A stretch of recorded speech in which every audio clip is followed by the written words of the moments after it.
Dans les méandres. On va aller dans les méandres, effectivement. Salut à toutes et à tous, c'est Vanny, Salut. votre guide à travers les méandres des projets, de la culture et de vos carrières artistiques. Imaginez, vous acceptez une date en duo pour un cachet commun de 500 € en tant qu'artiste indé. Vous êtes content, c'est une belle somme. Avez-vous déjà calculé ce que vous coûte cette journée pour de vrai ? Entre les transports, le guitariste, les répétitions, l'ADA, l'enca pour ne pas mourir de faim ou encore l'achat de matériel, votre bénéfice, s'il y en a, est parfois plus proche de 0 que de 500. La vérité, surtout pour les artistes indés, c'est que la plupart des artistes travaillent donc à perte sans le savoir. Et si c'est potentiellement votre cas, vous êtes au bon endroit. Bienvenue dans le kit de Survimana. Chaque semaine, on décortique ensemble un outil ou une notion pour gagner du temps, éviter la surcharge et enfin vous concentrer sur l'essentiel, votre art. Aujourd'hui, on lève le voile sur un angle mort systémique, le calcul du prix de cession à partir du coût réel d'une date. Ce point concerne le spectacle vivant de façon générale et je pense très particulièrement aux projets de théâtre qui ont souvent ce problème-là. Pour commencer, tout le monde doit calculer le coût plateau.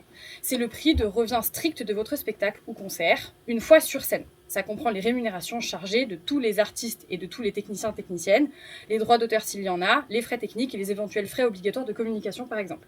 Le constat est simple, si vous vendez en dessous de ce montant, c'est finalement vous qui payez pour monter sur scène. C'est le cas de beaucoup d'artistes émergents, surtout en indé, et personne ne leur dit. Ensuite, il faut faire la différence entre le coût plateau et le fameux prix de session. Le prix de session, c'est ce que vous demandez à la salle ou à l'organisme qui organise.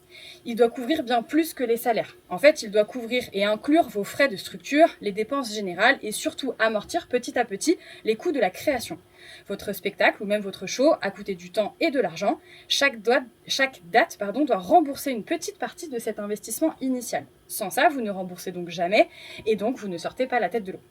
Le truc à retenir, c'est que le prix de session se calcule uniquement sur un nombre de dates fixées ou sur une période déterminée. C'est ce qui permet de lisser dans le temps pour de vrai toutes les petites dépenses et tous les petits frais.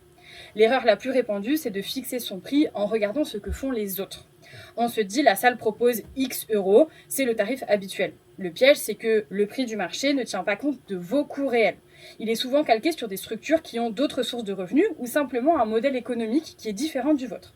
Votre prix doit partir de votre réalité à vous, pas de celle du voisin.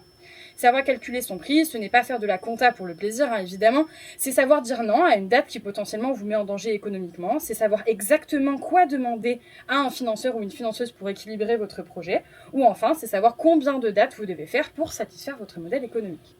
C'est tout, Ayem, les garçons. Jade, Volcane, vous, ce serait quoi le conseil que vous donneriez à un artiste qui se lance aujourd'hui ? L'artiste qui se lance aujourd'hui, moi, le conseil que je lui donnerais, c'est donc l'aspect business, il est bien, c'est bien d'être renseigné, c'est bien de tous les points que tu faisais part, d'en avoir conscience en tant qu'artiste, mais d'avoir aussi cloisonné un peu dans son crâne et avoir un peu de recul pour pas rentrer dans les chiffres, parce que pour moi ça biaise l'artistique. Tout à fait. Et tu te perds après dans un truc qui était à la recherche de chiffres, alors que tu dois te concentrer sur le cœur que tu mets dans ta production en fait. Complètement. Voilà. Volcane ? Et moi, je dirais que aussi il faut faut exceller dans ce que tu fais. Viser toujours plus pour avoir les objectifs au minimum, en fait, que tu t'y attends pas. Toujours vise plus haut, toujours plus haut. Et voilà, c'est ça le conseil que je donnerais. Trop bien.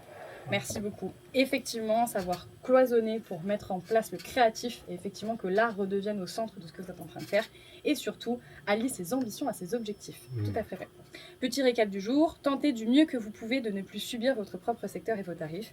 Calculez votre coût plateau, intégrez l'amortissement de votre travail et fixez un prix de session cohérent qui respecte vos ambitions et votre modèle. Si vous voulez un coup de pouce ou des ressources supplémentaires, on se retrouve comme d'habitude sur le Instagram de Vimana Paris. À la semaine prochaine dans le kit des Survimana. Tous les épisodes précédents sont à retrouver sur YouTube.